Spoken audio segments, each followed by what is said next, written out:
Christopher Dunn has spent most of his life behind bars in a Missouri prison, but familiarity with his circumstances has not lessened the pain Dunn said comes with being incarcerated. On May 18, 1990, 14-year-old Recco Rogers was shot to death while sitting on a porch in his and Dunn's St. Louis neighborhood.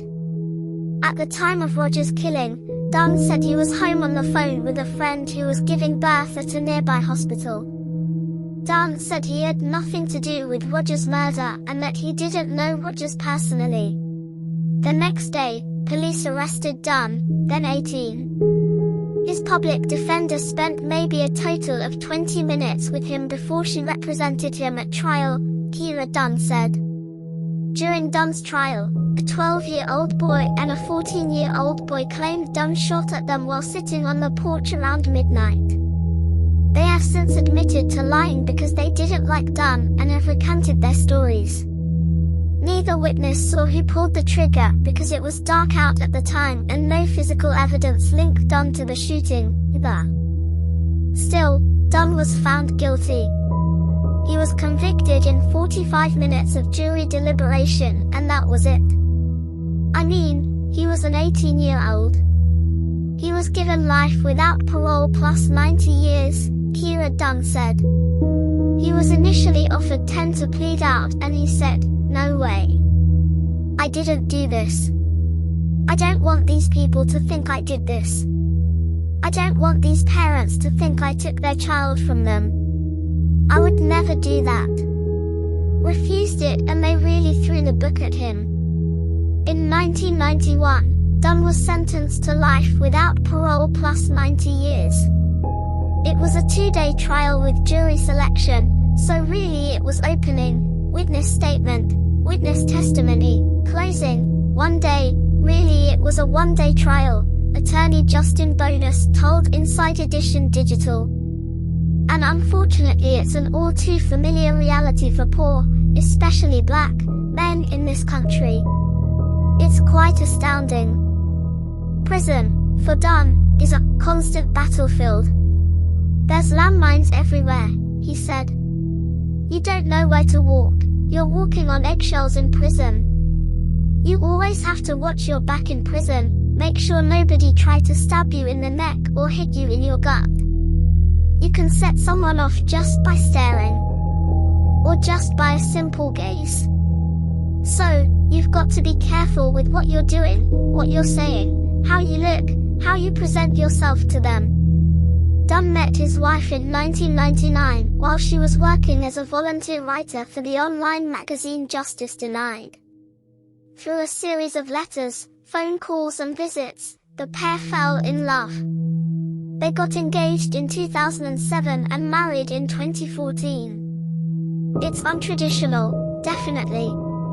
It's different. It's challenging, Kira Dunn said. I feel that if we can make it through these days like this, we can make it through anything. It's lonely. It's sad. We kind of have our little life in 15-minute increments because that's what the correctional phone system allows. When they see each other in person, Kira and Chris Dunn are only allowed to hug for 2 seconds. They're not permitted to kiss for any longer than that as well.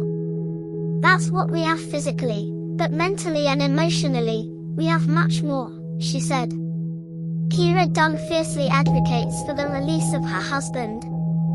At a recent rally she organized in St. Louis, Kira Dunn told supporters, "My husband's health isn't good, and we just don't know how much time we have.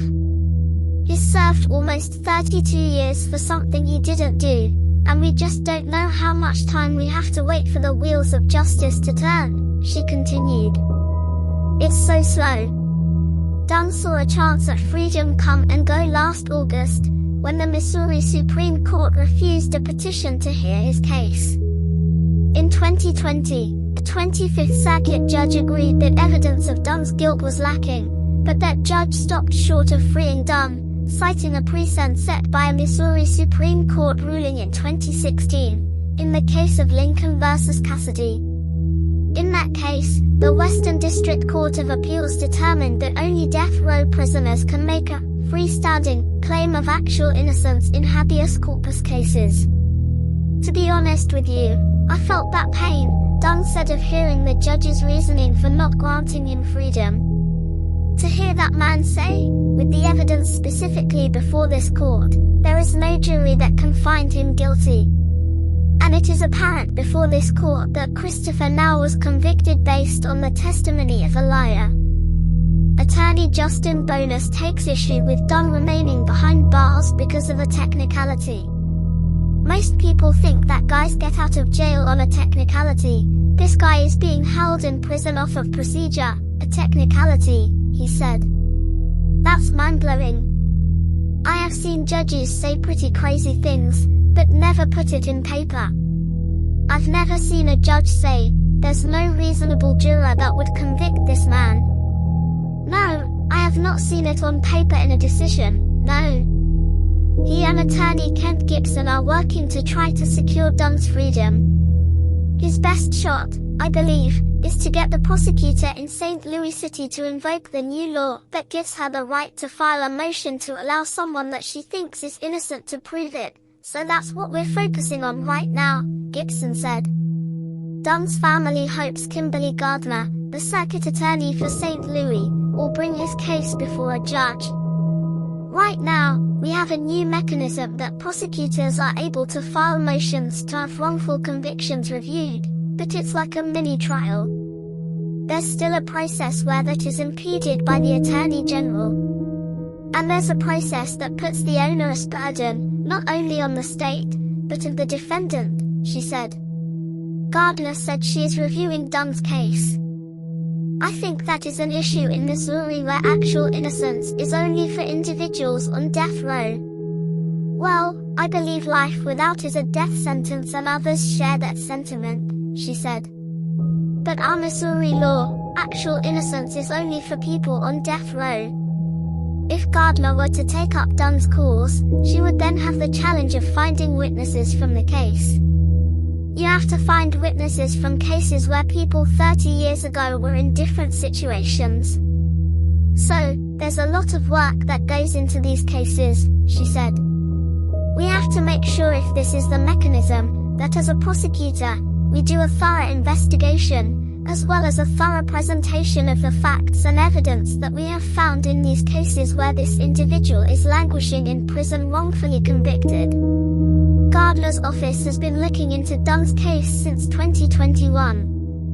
We'll continue to look at that case with our investigators, as well as working with Chris Dunn's defense counsel, because he has a right, she said. And we actually have a right to evaluate the case in terms of this new mechanism. As the case is being considered, all the Dunns can do is remain cautiously optimistic. Well, we're very hopeful. And yet at the same time, we're afraid to be hopeful because our hopes have been up quite a few times, and they've been dashed quite a few times, Kira Dunn said. And after a while, you build up that protective wall around, and you're afraid to get too excited, or too happy, or too hopeful about anything in case it falls through yet again. Missouri Governor Mike Parson, who has the power to fully pardon Dunn, declined Inside Edition Digital's request for an interview and did not answer questions sent through email. Through his spokesperson, Parson said, federal law could provide a good model for the kinds of procedural safeguards that protect against endless post-conviction litigation that ultimately can undermine the integrity of our criminal justice system. A spokesperson for the Missouri Supreme Court said they could not speculate as to whether a court might overrule any prior court ruling in the future, or the grounds on which it might do so, as it is a legislative issue. The Missouri House of Representatives directed Inside Edition Digital's request for comment to 2 legislators. One lawmaker did not respond to Inside Edition Digital's request for comment, but through his spokesperson, Senator Brian Williams said he helped pass the bill that is making it possible for Gardner to take up Dunn's case. When asked about the possibility of overturning 2016's Lincoln v. Cassidy, Williams said, given recent court rulings, the only avenue for a change in Missouri law is to pass new legislation. This year, Senate Bill 1201 has been filed to allow a person to raise a freestanding claim of actual innocence in any post-conviction proceeding challenging the validity of the judgment, Williams said. Such a law would allow a court to vacate or set aside a judgment where the court finds there is clear and convincing evidence that undermines confidence in the judgment. Williams also filed another bill that would expand the circumstances under which a person who was wrongfully imprisoned can seek damages from the state. The 2022 legislative session ends May 13th. In the meantime, all Dunn and his loved ones can do is wait. It's just a little scary because Chris has now had 3 heart attacks. On one of those times, he flatlined and had to be shocked back, and his health just is fragile right now, and we don't know how much time we have to wait, Kira Dunn said. We think the good intentions are definitely there and we appreciate that. We're so grateful, really, but we don't know how much time we have. 2 lives were lost that spring night in 1990, she said. I think this gets lost sometimes. There's a victim at the center of all this, she said. There is a young man who was only 14 years old who had his life taken from him. There's a family who never got to see that child grow up, never got to be grandparents, never got to be aunties and uncles to the kids he may have had. Who knows what that child would have done with their life? Who knows what he would have become? And we never want to forget that. But that child hasn't seen justice and Chris hasn't seen justice. And so when I look back at that night in 1990, I feel like 2 lives were lost that night, she continued. One was quick and the other is a slow, long death, and it's still going on day by day. Not a day has gone by that Dunn hasn't insisted he is innocent, and is willing to prove it, should authorities be willing to listen. I've never jumped anyone, stabbed anyone, raped anyone, or done anything to anyone to justify what they're doing to me. I just need the support of society to influence the circuit attorney of the city of St. Louis as well as the Attorney General of Missouri to reconsider, he said. To give me a new trial.